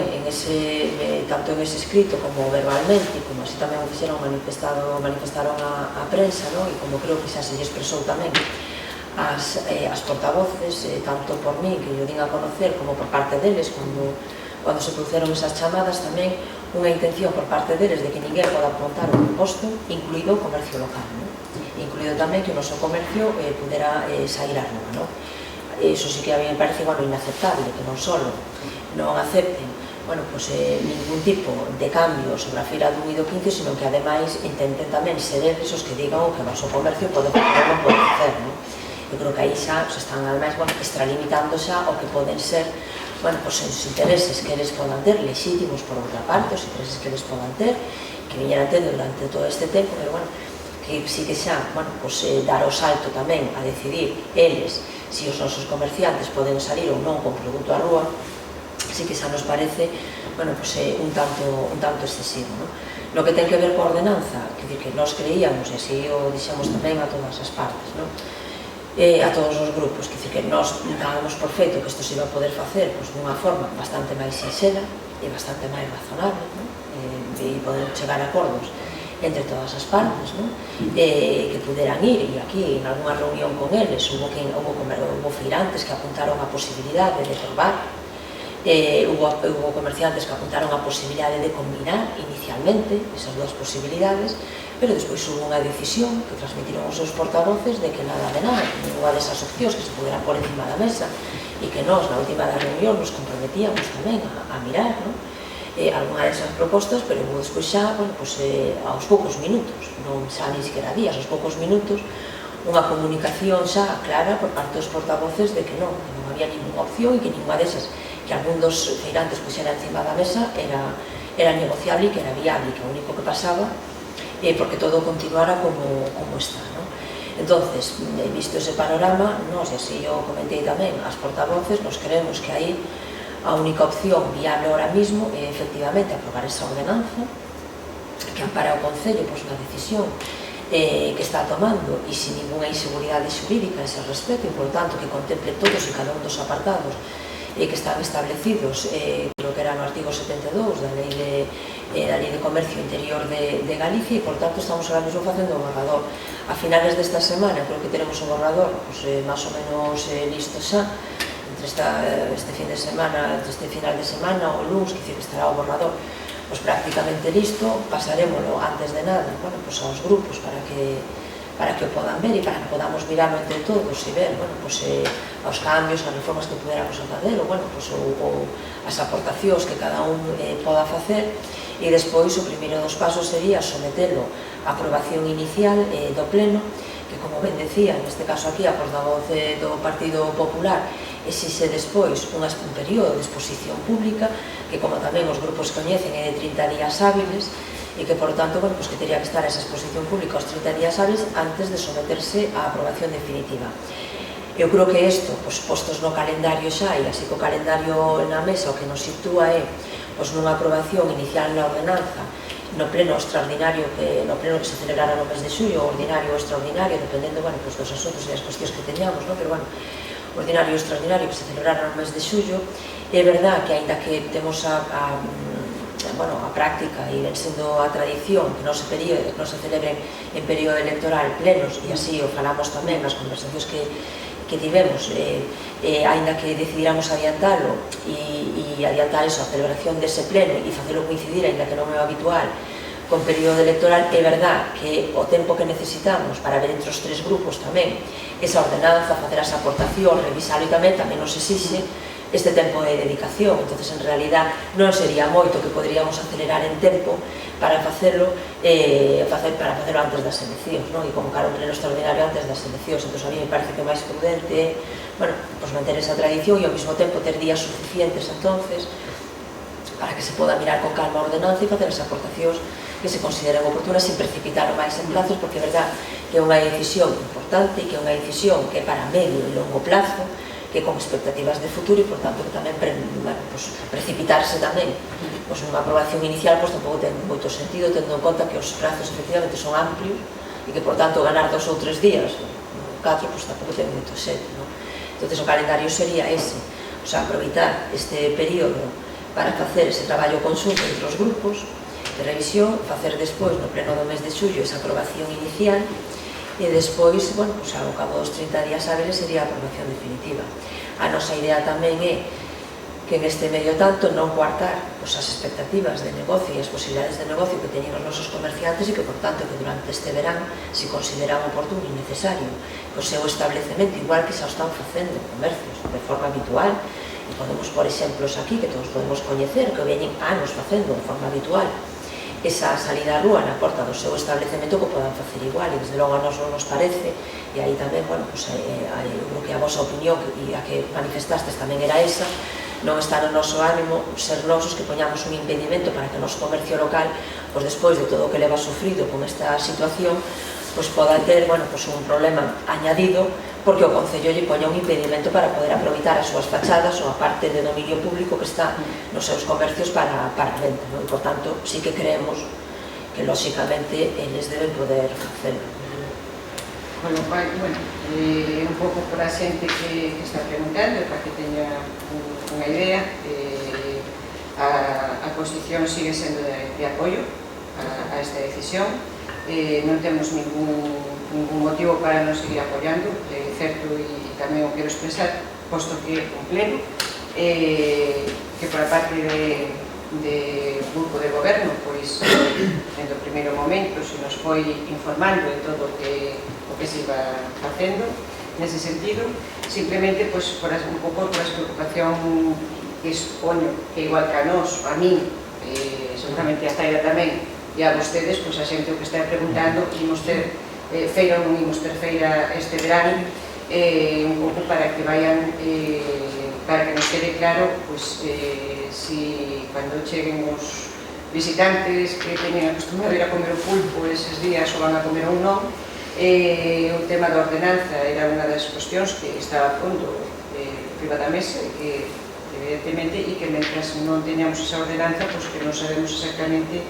que decisión se vai a tomar ou que se vai a facer. Entón, bueno, un pouco era porque me parecía un momento oportuno e adecuado, porque todo o mundo, isto é público, todo o mundo pode escoitar, todo o mundo pode ver, que seguimos pensando exactamente o mismo que dixemos cando fixemos esa declaración consulta,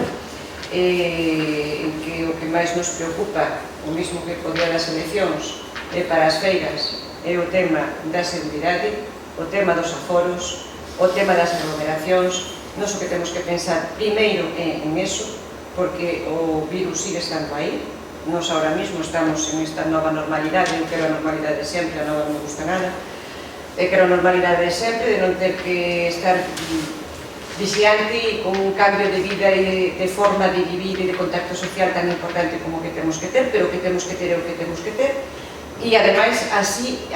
o temos que transmitir, incluso educar a propia cidadanía e os nosos nenos que en setembro, cando se tienen tamén que incorporar ás escolas, eles mesmos vayan vendo que todos facemos cambios, e eses cambios están nas mascarillas, na distancia social e todo eso. Creo que nesa parte o colectivo quizá non está tendo a empatía suficiente ca necesidade que hai, o sea, seguimos, creo que neste momento o aforo é do 75%. Eu insisto que é moi difícil que ningún concello poda controlar o aforo de persoas que entran nunha feira. É unha evidencia que na Barreira, en distintas feiras, todo ano probablemente non, pero hai horas en que incluso todo ano se fan tapóns entre determinados postos e pasillos, e que eso, desde logo, co cambio de ubicación se soluciona. Porque, aunque lle chamen, non me gusta nada, porque non me gusta nada esa comparación de que parece que queiramos convertir a nosa feira nun pasillo de Ikea, o que queremos é convertir a nosa feira nun pasillo seguro, onde a xente poda facer un recorrido circular, en certa maneira, e que non teñamos que facer tapóns nin atascarnos uns cos outros. Entonces, bueno, en aras esa seguridade, tamén pido e rogo que se teña en consideración, que tamén o pedín nas xuntas de portavoces e nas reunións tanto de portavoces como informais que tivemos, que pensemos tamén nas medidas de protección das persoas, dos visitantes, os dispensadores de xel, ainda que, bueno, é certo que poñen que mantengas alejado de los niños, pero que todo, creo que os nenos neste momento xa o saben utilizar tamén como a nos e os pais son a responsabilidade deles para que os nenos o sepan utilizar, que estén nos parques, que busquemos medidas de que a xente se sinta segura, que nos tamén poñamos na nosa parte no que estamos pretendendo acarar, nesa seguridade, nesa confianza que queremos transmitir a todas as persoas que veñen a Allariz e máis a nosos alaricanos, cando salimos á rúa, imos á feira, imos a comprar o vayamos, creo que nos entronques das calles por onde vai a discurrir esa feira, ten que haber eses dispensadores de gel, debería de habelos, e de guantes, por lo menos como de supermercado. Sei que é un esforzo importante, pero creo que parte por parte de todos que eso sexa así. E desde logo nos parques infantís creo que tamén é importante que instalemos fontes de xel, que se leva feito en moitos concellos, a xente o agradece, seguramente moitas veces haya sexan un obxectivo de ataques vandálicos e de cousas, porque sempre vai haber para todo. E tamén quería, eso era como rogo, e como última pregunta, saber en que condicións, en que estado están os parques infantís neste momento, xa para vir, xa están desinfectados, e xa os vamos a abrir ou non, porque a xente todos os días, bueno, ainda que é certo, ao mellor algún xa non lle damos a importancia que teñen, porque é certo que os nosos fillos xa creceron, pero para moita xente, ainda que vivimos nun concello cultural con moito verde, con moito espacio ao aire libre, os nenos queren ir ao parque. É normal porque é a súa zona de xogos, é a súa zona habitual de recreo fora do que é a súa rutina, e entonces a preocupación dos pais da desinfección de cando se van a quitar os precintos, ayer ainda non se quitaran, que cando van a poder acceder, un pouco saber si é antes do 1 de xullo, si é o 1 de xullo, si vai a ser nestes días un pouco a previsión que hai. Zaida, non sei se queres comentar algo respecto ao tema das feiras, vamos a ver, por partes tamén, non? Vamos a ver, eu estou de acordo que hai que ter todas cuantas medidas de prevención hai, pero no que ten que ver a alusión que se facía as medidas de prevención dos feirantes, eles, igual que o resto dos comerciantes, tamén teñen que dispor do seu propio material, dicir que é algo que tamén teñen que entender, non? Dicir que sexan vendedores ambulantes non os exime de que teñan que ter... Non só pido eso para as feiras, sino para o noso comercio seguro, dos Allariz seguro da xente que nos visita. O sea, por si non me expliquei perfectamente. Sí, entendí, non? Digo que agora mesmo, que dicir que, bueno, no noso comercio ahora mismo e na nosa hostelería sí que existe xa isto, son, bueno, moi poucos casos, e ainda que é verdade que temos unha denuncia verbal de certo relaxamento este fin de semana. O que estamos facendo ahora mismo e ao longo desta semana é precisamente falar con cada un deles para volver a recordarlle bueno, pues todos os protocolos que teñen que cumprir e demais, non? Para que non se baixe nunca a guardia e non haxa, bueno, pues ese relaxamento, que tamén é verdad que a medida que se van relaxando tamén medidas, pues tamén psicolóxicamente tamén, bueno, pues o noso cerebro tamén actúa así, tamén vai relaxando, pues medidas de protección o millor que podía ter, así, por tanto, que eso está nos obrigando tamén a pues, facer un recordatorio, en este caso, pues estamos facendo estes días, facendo, despois de que, bueno, pues que durante o fin de semana se alertara, bueno, pues de algún incumprimento desas medidas, está facendo ao longo desta semana. Por tanto, bueno, pues lóxicamente, eu creo que efectivamente debemos pues, ter a maior das seguridades posibles, tendo en conta, como temos falado máis veces, a seguridade cero non existe, e que despois tamén que unha situación como a que vivimos agora exixe dunha responsabilidade tamén por parte de todos e cada unha das persoas que salimos á rúa, non? Porque pues, sí que non está nas mans do Concello e ter unha persona en cada espacio público, en cada parque infantil, en cada zona verde, en cada sitio, controlando se efectivamente hai 2 nenos no tobogán ou hai 5 nenos no tobogán en ese momento, non? Aí sí que xa, bueno, pues depende tamén xa, independientemente de que estemos ahora co proceso de colocación de toda a cartelería nos parques, co proceso de desinfección, onde empezamos a quitar parte dos precintos, estamos procedendo a esa desinfección, empezaron a abrirse xa, non? Pero claro, iso tamén vai exixir, lóxicamente, unha corresponsabilidade tamén por parte de todas as persoas para iso, porque o que sí que non está en mans do Concello é poder estar en cada espacio público, en cada sitio, en cada lugar, controlando que efectivamente, na que o parque infantil teña un aforo determinado, se sobrepasa ou non se sobrepasa, porque sí que xa nos exixiría, bueno, pues, doblar unha plantilla para que este presente en cada un dos espacios públicos que hai, e iso,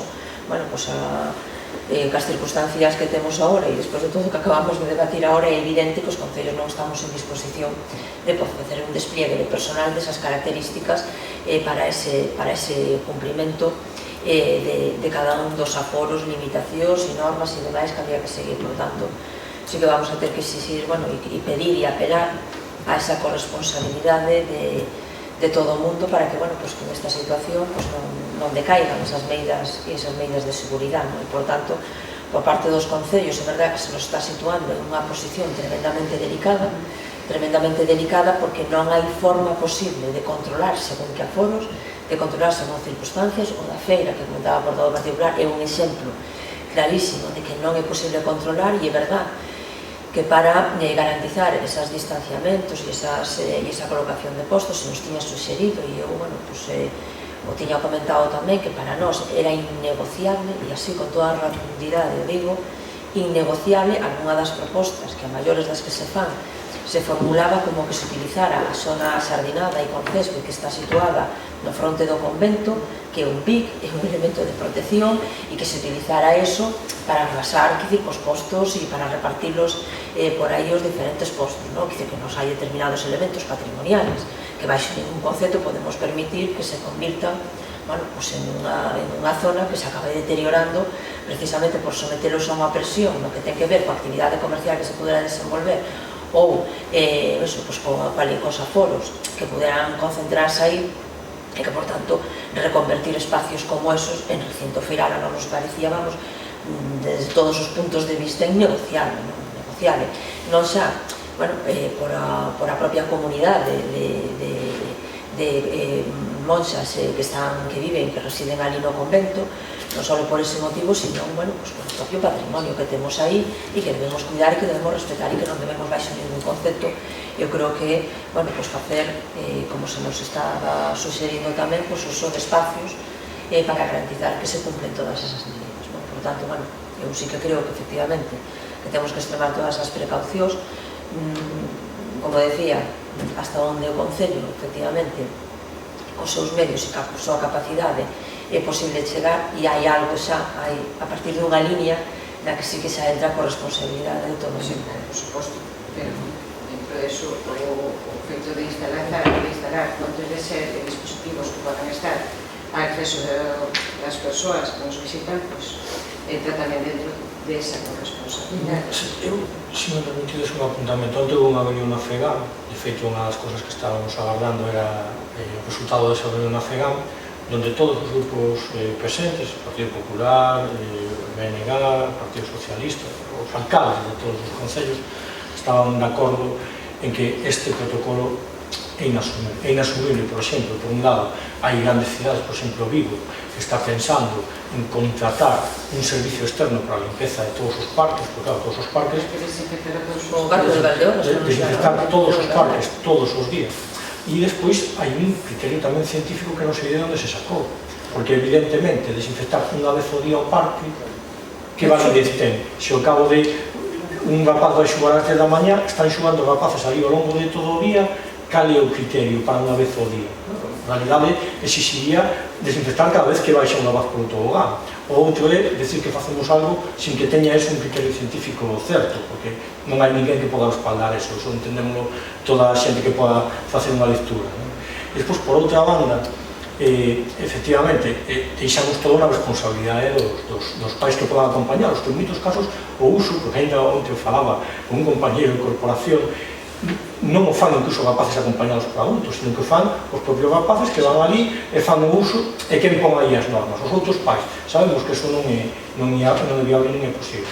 E depois, por último, unha reflexión que se trasladou onte na FEGAM tamén, e é que estamos mantendo as guarderías, as escolas infantíes pechadas, cando temos un grupo certo de persoas perfectamente identificadas, todas da mesma localidade e dun tramo concreto de idade, é dicir, se temos 10 nenos e houbera desgraciadamente un contagio, sabemos a que 10 familias podría atingir este problema, e sin embargo estamos abrindo un parque infantil que ao final pode haber rapaces hoxe de Allariz, mañá, o fin de semana, creo que xa se abre, de Madrid, de Barcelona, de Bilbao, de Santiago, etc. Entón, como se establecería despois o criterio de poder seguir a trazabilidade no caso de un contagio? Sería absolutamente inviable, porque ademais son distintos tramos de idade, é absolutamente inviable. Entón, aí, un pouco o que comentaba anteriormente a alcaldesa, de que teñamos un pouco de corresponsabilidade, neste caso, dá a sensación de que a Xunta, no que non é responsabilidade directamente súa, sino en verbenas, parques infantis, etc., que son responsabilidade dos concellos, nos marcan uns protocolos que todos sabemos que non se van a poder cumplir, e, sin embargo, non que é responsabilidade directa, como centros de día, centros ocupacionais, escolas infantís, aí non porque pode haber un problema. Bueno, a ver, isto é cousa de todos, efectivamente, non pode ser só cousa de unha parte, porque senón isto non vai funcionar. Eu deixo eso aí, e, bueno, evidentemente os parques haberá que abrirlos, porque además os centros xa están xuntos igual ao carón do parque, non fai falta que este o parque aberto,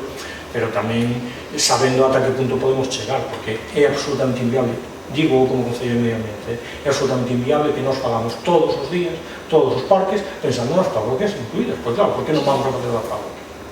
Esa parte tamén quería preguntar se temos, digamos, eses parques das parroquias, porque contamos con que o verán este ano vai a ser máis familiar, máis cada unha no noso lugar, e o que parece que por lo menos aquí en Galicia parece que é o que todos temos na mente, non vamos a quedarnos onde estamos, que estamos moi ben, e entonces é moi posible que moitos nenos agora xa se vayan aos seus abuelos, que xa isto se relaje nese sentido de normalidade e vayan aos povos. En que situación están os parques das parroquias, se xa están desguazados, limpios? Me parece que é importante, creo que este ano como forma moi sempre, pero este ano de forma excepcional e con moita celeridade, eso este dispor para que teñan ese espaciamento tamén propio. O desbroce, creo que nos quedaba un parque infantil en todo o Concello a día de onte, que hoxe se iba a facer. Desbrozado, por desbrozar, digo, por a grande barra, non? Sí, bueno, que este útil para que os nenos podan utilizarlo e non estén as ervas por encima dos columpios, como moitas veces nos sucede, chega ou incluso case agosto. Pero bueno, con un dato máis solo do que se falaba, que se nos decía tamén eso, pues que os parques públicos tiveran unha hora de peche para poder facer a desinfección despois desa hora de peche. Dice, se o parque pecha ás 10 da noite e se desinfecta de noite todo o día, que cando están todos os nenos utilizando ese parque, cando non se desinfecta. E cando se nos marca a hora de peche, ás 10 da noite ou ás 9 da noite, sería cando se desinfectaría. Eso vale para o primeiro neno que chega ao parque. para ningún máis. Para ningún máis. Entonces, bueno, onte quedou claro na FEGAM, por parte de todos os concellos, que era inasumible, este protocolo era inasumible e, sobre todo, ineficaz. Ineficaz porque se tu desinfectas pola noite, pero todo o día o parque está a disposición de todos os nenos, cando tamén se facía unha mención clara a que o problema fundamental no que ten que ver cos nenos e que as nenas non son as mans e o posible hidroxel que puderan ter, sino que levan as cousas á boca, que callen xoguetes, que comparten xoguetes, que si eso, os máis pequenos que se ainda levan o babeiro, que se ainda tal, que se ainda non sei cuánto, que decir que ao final ese é o problema fundamental. Se o problema fundamental é non están as mans, sino todo o que levan a boca, todo o que tocan, todo tal. Entón, levan a boca, tocan cada instalación. Igual están as mans, todo pasa por as mans. Sí, claro, pero cada vez que toquen a mano van a ir a dar el hidroxel, non? E entón, o problema fundamental está aí, non que se faga unha desinfección ás 10 da noite cando o parque infantil peche, non? Porque ao final é un protocolo completamente ineficaz, non? Que vai obligar a moitos concellos a contratar a empresas e a ter un gasto suplementario para algo que non vale absolutamente para nada. Absolutamente para nada. Algo que debería de ser, eu xa non digo, xa non chamo corresponsabilidade, eu chamo a responsabilidade total por parte de todo o mundo. Vamos, a parte temos que ser todos responsables dos que facemos, e que isto de corresponsabilidade, bueno, eu podo dicir que os parques precintados están a sus horas. Sí. E tampouco vamos a andar perseguindo a xente. É que en un momento dado que unhas rapaces casi entra dentro da normalidade da saúde mental, boa dun rapaz que se sabe o precinto dun parque en un momento dado para xogar, pobriños meus tamén, a ver. Bueno, o problema non é cando salta o rapaz ao parque, o problema é cando corta o precinto os adultos para que pase o rapaz. Pero eso xa é un tema de civismo, eso é outra cosa. Ese é o problema, non? Pero o tema de civismo grave, bueno, nos estamos abarcando moito pleno, está a tirar os guantes, as mascarillas na calle, e eso sí que é preocupante, horrible, que atenta contra a saúde das persoas que están traballando. Un apunte, e as cabichas,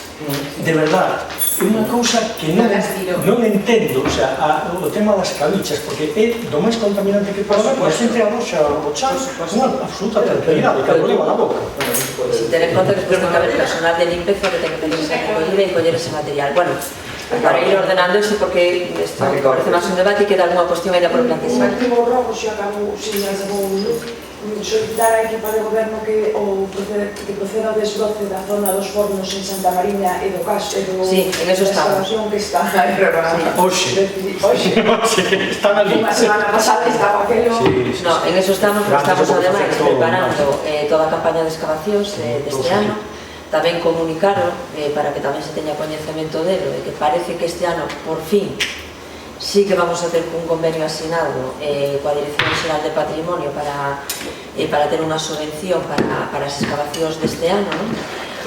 Onte se nos pediu, bueno, pues levábamos desde decembro, que eu creo que xa comentara, que tuéramos unha reunión, cando foi o tema de orzamentos, unha reunión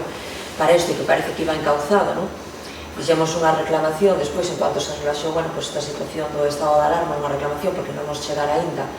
ese borrador do convenio, temos ahora mismo ese borrador, e indicámosle xa tamén, bueno, pues que tiña o visto do Concello para que se procedera a súa asignatura. Onte mismo requerironos un certificado para que lle enviáramos, que lle enviaremos ahora por a mañá, e entonces, bueno, pues damos por feito tamén que este ano si tenemos convenio asignado, por fin, desde o 2011, un convenio asignado para os servicios. Eu creo que tamén, bueno, pues cando se fan as reclamacións tamén que se coñezcan, cando se atenden as reclamacións tamén está ben que se coñezca por parte desta corporación que hai unha reclamación neste caso pois de moitos anos, que este ano parece que vai a ser atendida e que temos aí o borrador e que, bueno, mandaremos o certificado a mañá para que se poda proceder a firma. Entón, sí que se está, bueno, con ese tema que estamos ademais pues, preparando as excavacións deste ano e a campaña de verano, claro. Ninguna cuestión máis, bueno, pues, máis asuntos que tratar. Levantamos a sesión sendo as 11:45.